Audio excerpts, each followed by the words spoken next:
Howdy, y'all. You're probably wondering, why's Jerry got a Stetson on his head? Yes, this is a genuine Stetson. If you want me to prove it, I can show you the label inside. But why does Jerry have a cowboy hat on? Well, because Jerry's kind of thinking about going cowboy here for a little bit. Yeah, 6-shooter. This is single action Ruger Vaquero Bisley 5.5 inch. And yes, Fuzz, my buddy Fuzzy, he keeps busting on me. Yeah, it's 5.5 inch, not 7.5 like I mistakenly said initially last weekend when I bought this. It's a 5.5 inch. So let me bring you in close and I'll show you what I've got here.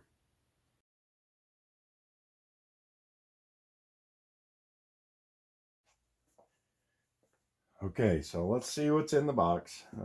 Really nice case. It's hinged. And it's got capability for locks on it. So it might be airline compliant. Okay, there should be. You got a nice little cutout. It will accommodate up to a 7.5 inch barrel if it's back there. So, I mean, there's 2 inches there, easy. This is a 5.5 inch barrel. Yes, my friend Fuzz. Yeah, okay. When I first got this, I said it was a 7.5.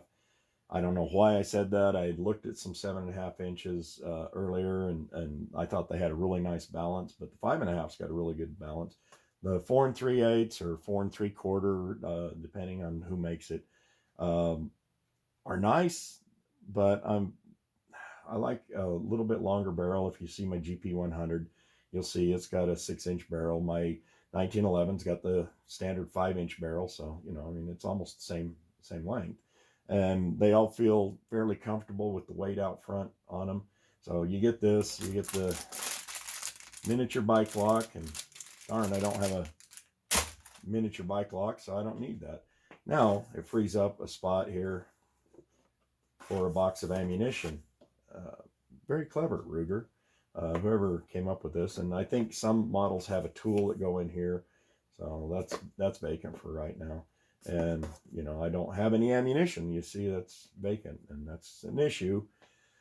But anybody that's tried to find factory ammunition, that has tried to get anything related to Second Amendment, look at primers. Everybody's screaming, anybody know where we can get primers? No. This one here comes in 45 Colt, 45 long Colt, however you want to call it. And the reason I chose the Bisley, I'll point out right now. Okay, so I'll take this off. We'll cover him up for a minute. Okay, so on the standard Vaquero, they look like this. They're fairly close to the same size and shapes as the standard 1873 single action Army, Colt 45, however you want to call it. Same type of hammer, same type of trigger. If you look at the Bisley, it's got more of a vertical grip on it, and it's longer. You can see that the standard Colt would come off about right here, where this one is longer. I'll explain that in a minute. It's got a lowered hammer compared to the standard, and it's got more pronounced curvature of the trigger versus just a gentle curve on the standard Vaquero and the 1873s. There's a reason why they did this, and I'll explain that here in just a second. I'll put that back in just so that he's resting comfortably. Of course, you got all the obligatory paperwork saying thou shalt not do this, thou shalt not do that. Yeah, okay, whatever. And thou shalt use your miniature bike lock on this, but to do that, I'll explain that here in a second too. Okay, so the Bisley, when I put it in my hand, it fills my hand. You can see my finger comes right to the bottom here. Now, I don't have very big hands. I've got, average smallish hands. I mean, I'm not 6'8" and have gargantuan hands, but it fits. And where the trigger is located and where the trigger guard is, I can get a nice curvature on my finger and good leverage. And you'll also notice this more pronounced curvature of the trigger. It centers your finger on the trigger give you consistency on your pull. The less pronounced curvature on the standard 1873 and the standard Vaquero, you might have to search a little bit. If you hold your trigger down too low, you're going to have a tendency to what I call milk the muzzle down. You're going to probably shoot low. And I've heard a lot of 1873 shooters that are always complaining about shooting low. I also watch where they put their finger on the trigger and it's down towards the end.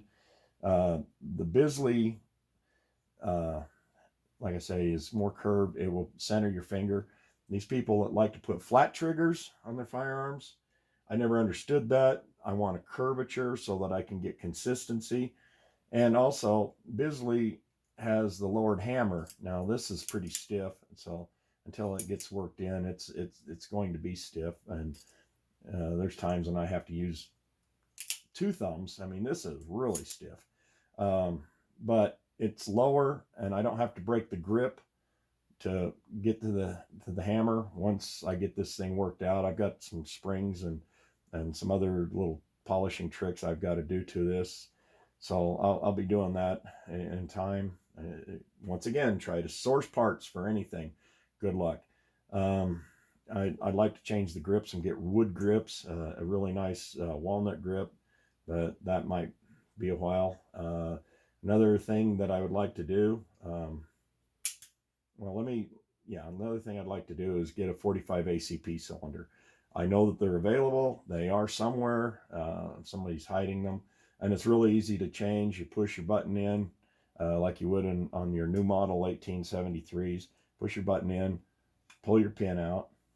If I can get this out. Let me open my loading gate so it'll be free. I closed it again with my finger. Push the button in, pull the pin out. Okay, now it's going to fight me.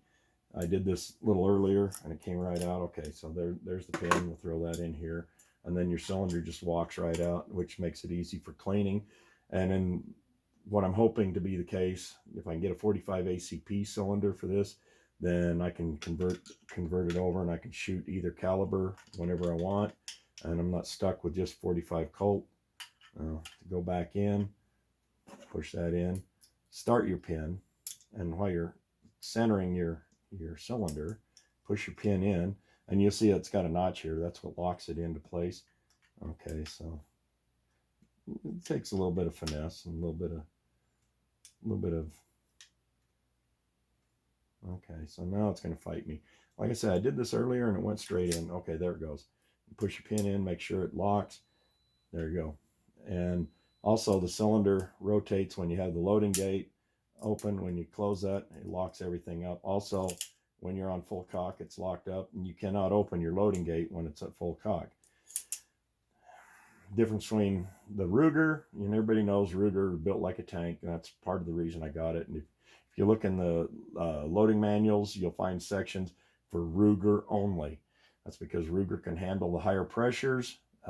Is it going to be a 45 Magnum? No. Probably shoot a lot of cowboy loads. I don't need to be punished when I shoot.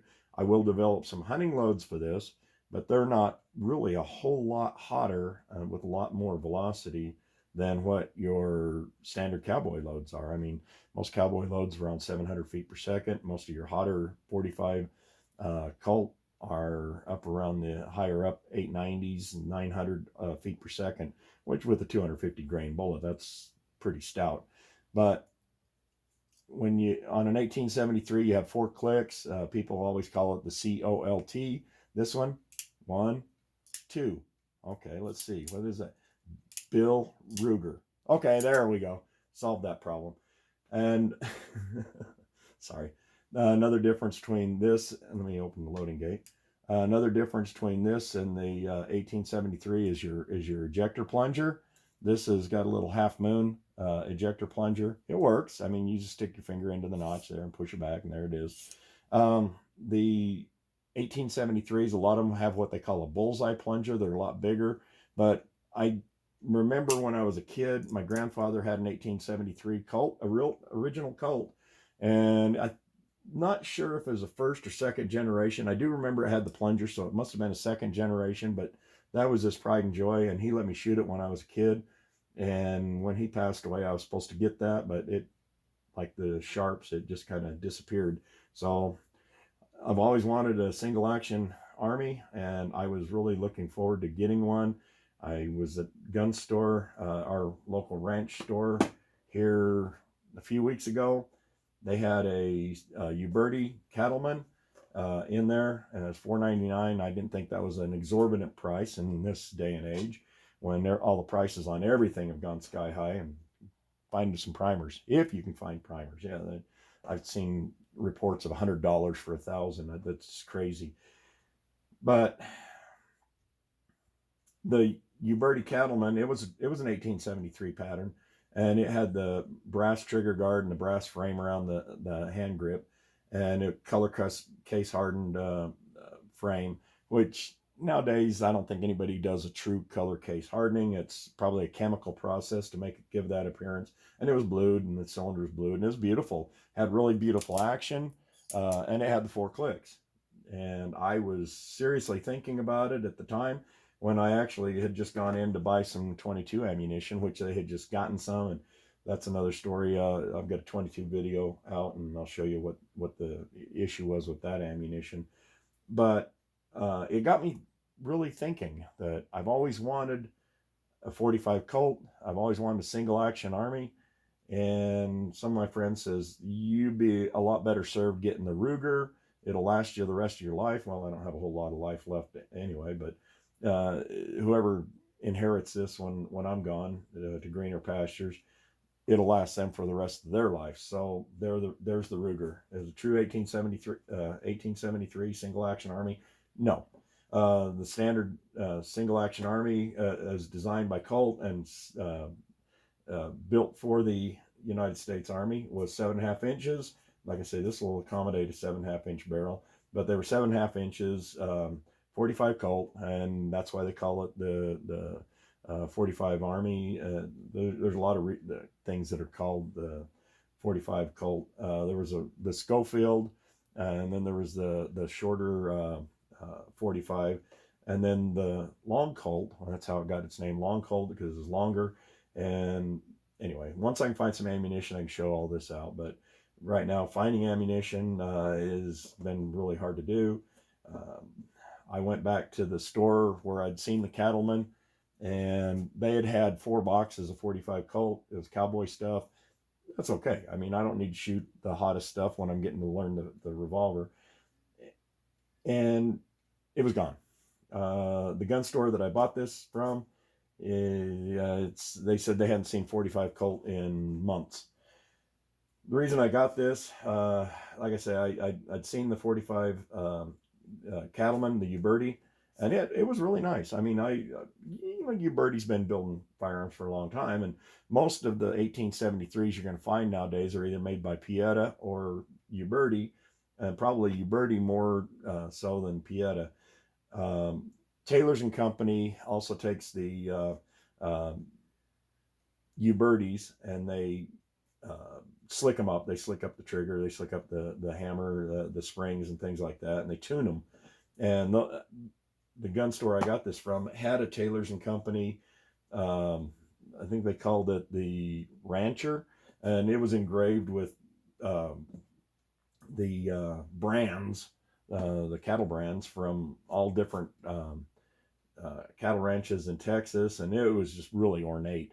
But man, it was just so smooth on the hammer pull and on the trigger pull. It was beautiful. This one here, like I say, it's pretty stout, and I'm going to have to work on that. It's got a coil spring in here instead of the leaf spring like on the 1873. There's a lot of differences between the Ruger and the traditional 1873. But I was stimulated, and I got thinking about that, and so I went online. I checked a lot of the retailers. Midway had a Cimarron, which is a Uberti. Again, company gets them, they do little things to them, and then they produce them under their name. But if you look on Cimarron Firearms Company, anyway, they will say right on there they are Uberti that they're getting, but they get a choice grade. It's got the better walnut on the grips and things, and they do different things. Well, I found a Model P 1873, and it came with 45 Colt, and it came with a 45 ACP cylinder. Hey, it's convertible, and they break down just the same as what I just showed you on this. Push the button in, pull the pin out, rock it out, and then put the other cylinder in. Now you've got the versatility of firing two different calibers, and they've got several on their website. They've got the 3855, which is also 40 Smith & Wesson, and things like that. They've got your 38 357s also, but I wanted the original 45 Colt, so that's where I'm at here. I would have been better with 357, but I've already got 357, so that's my GP 100. I love that thing, and then plus my Henry Big Boy X is 38 357. So I'm back to doing this. Midway had a really decent price, $582 for the Model P, and you can go online, you can look at it, but it'll show out of stock. Everybody is out of stock of everything. You can't find anything. They had 3 of those Model Ps in their inventory, and I put one in my cart, started checking out, had my credit card in there and everything else. Got to the part where it says, FFL. Every FFL around me had been grayed out. They didn't accept any of the FFLs. They were there, the ones that I normally use, but they were grayed out, and they wouldn't accept those. And give you a little warning, comes up, says you must contact your FFL to reinstate their license with Midway. So I contacted the ranch, the farm and home place, and I says, hey, look, I says, can you do an FFL? Yes, $30. Okay, not a big deal.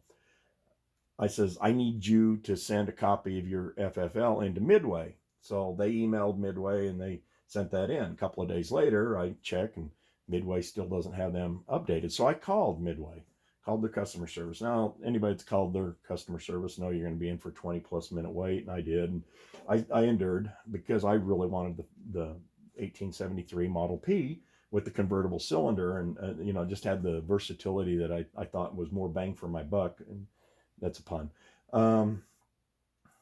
They says, no, they hadn't inputted it. It takes 3 to 5 business days to do this. And I says, okay, how about if we do a call? So I called the farm and home place, and they called Midway, and they endured the 20-minute wait. Then I called Midway. They says, well, it's still going to take a couple of days to do this. Next day, boom, they're out of stock. So I lost out on that. Now I was a little upset. And I get that way sometimes, especially when there's something I want and I can't get. Okay, so a few weeks ago, I don't know, some of you know this, but my work truck broke down, and while I was at the towing company, I'm trying to be really nice, but I'm just going to say tweakers broke into my truck, busted the window out, stole everything, my clothes, everything, my food out of my fridge. They took my paper plates, bowls, and plasticware that I used to eat. They stole my prescription sunglasses. So why, I don't know, because anybody that knows, I've got 2 distinct prescriptions in my glasses, and it would have just given them a headache. But hey, they're tweakers. They might have figured they could get $5 out of them or something, and it's another fix for them, or whatever the heck they're thinking or not thinking. And I'm not even going to get into that little mess. But I had to get new sunglasses, so I went back to the optical store that I'd purchased my original sunglasses and my clear glasses, and I ordered another pair. And they called me up last Saturday. They says, "Hey, Jerry, your prescription sunglasses are in. Great, I need those because I've been using some really old ones, and the prescription isn't perfect." But I was enduring. And so I ran down to get those, and I noticed that another firearms local gun store that I deal with, in fact, I bought my Ruger EC9S there, and I bought a couple other firearms through them. And I, usually stop in, and they have an indoor range, and occasionally I'll endure the noise and go and shoot on their indoor range. But I thought, well, I'll just stop over there and see what they have that I can't live without. And I walked in, and this thing was just yelling at me, saying, "Hey!" Okay, no, it's too pretty, and I really, it's going to be out of my price range. So I looked at the Taylors and Company that they had there, and like I said, it's beautiful, smooth, very smooth. but it was really ornate, and it was about $100 less than this. And I said, well, okay, do I go cheap or do I go a little bit better? And they had a standard Vaquero 45 there. They also had a 357, and I held that, and I was like, yeah, okay, I got 357. I would find ammo, but because I've got all kinds of 357 loaded up. If I showed you what's behind the camera there, you'd probably crap. But anyway, so I said, no, I was looking for the 45, and I'm going to stick with the 45. And so I had looked elsewhere, and yeah, I mean, it's like finding a unicorn standing under a rainbow on top of a pot of gold. Good luck with that. Anything Second Amendment, anybody's tried to buy primers, anybody's tried to buy ammunition, yeah, you know that it's almost unobtainium. So I looked at the standard Vaquero in 5.5 inch, and it was okay, but the grip was shorter, and it was only hitting me about right here on my hand, and my pinky was basically floating, and I was like, what the heck? So I held the Bisley, and I says, holy cow, this thing is just like night and day. I mean, it fills up my hand. Like I said, I don't have big hands. I noticed that okay, so it's a little bit stiff still. Like I say, I'm working on it. But I noticed that the grip was filling my hand. It was easier to access the hammer, and the trigger felt just perfect. It is like it was calling me to hold it there.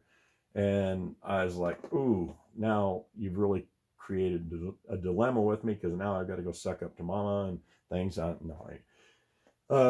But I started to campaign that night, and I looked online. Midway had this exact model, and they wanted $889 for it, but it's out of stock. So it's kind of a moot point, but I just know what the price range was. I looked at several other places, and they were looking at anywhere from $850 to $950 for this same thing. And I told my wife, I said, this is $789. I says, we'll probably never find another one like this. We'll probably never find another 45 single action again, because everybody's unobtainium. And I went through several sites that I frequent, and everything out of stock, out of stock, out of stock.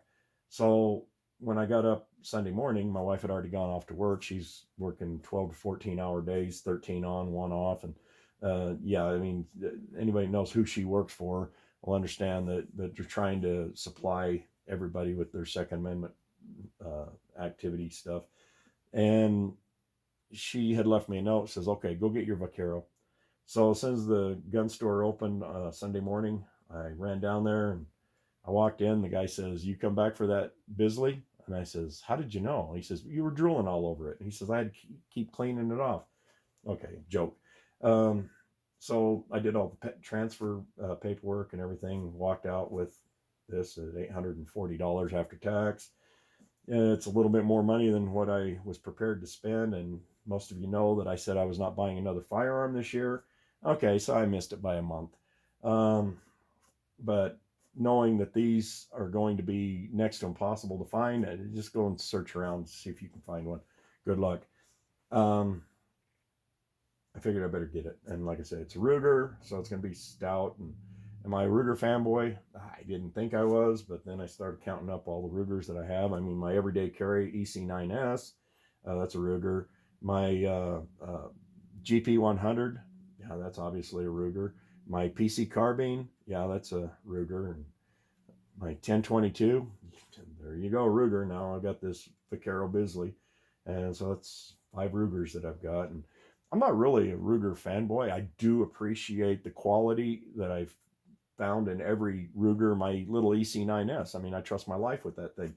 It's been 100% reliable since the day I took it out of the box. It's never had a failure to fire. It's never had a failure to extract. It's never had a failure to feed. It's been 100% reliable. It does what I ask it to do.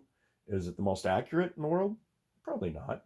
I mean, but you know, when I get a 2-inch group at offhand at 7 yards, okay, I'll take it. And I can fire it just as fast as I need to. Okay, it only has 7-round capacity.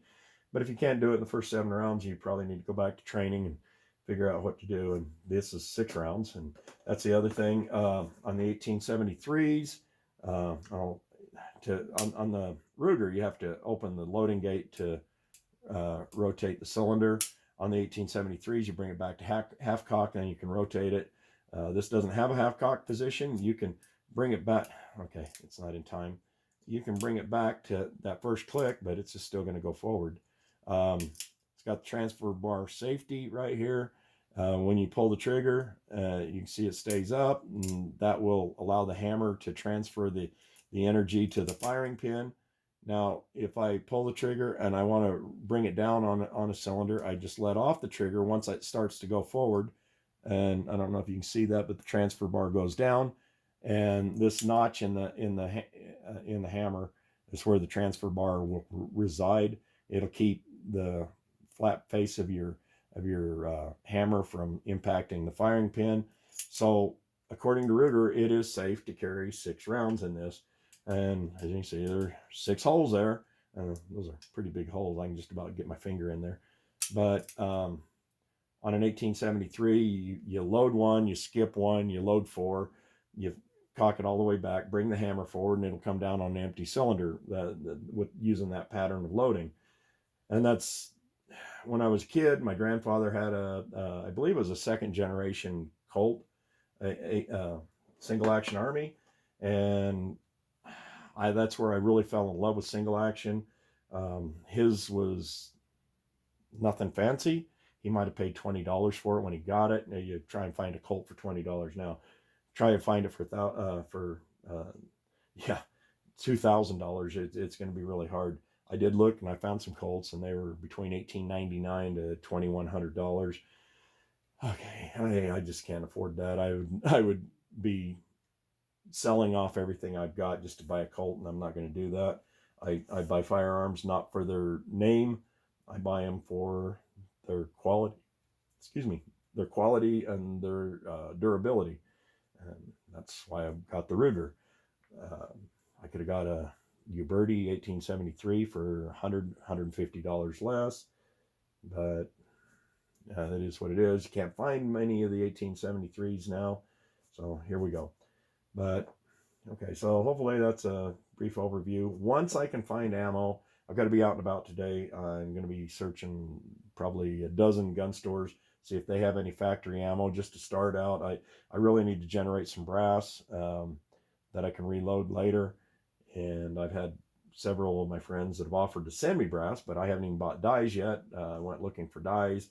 Yeah, those are next to impossible too to find for a 45 Colt. Find them for 38, 357. I've already got those. In fact, they're sitting here on my press. I've got my 357s and my 38s on there.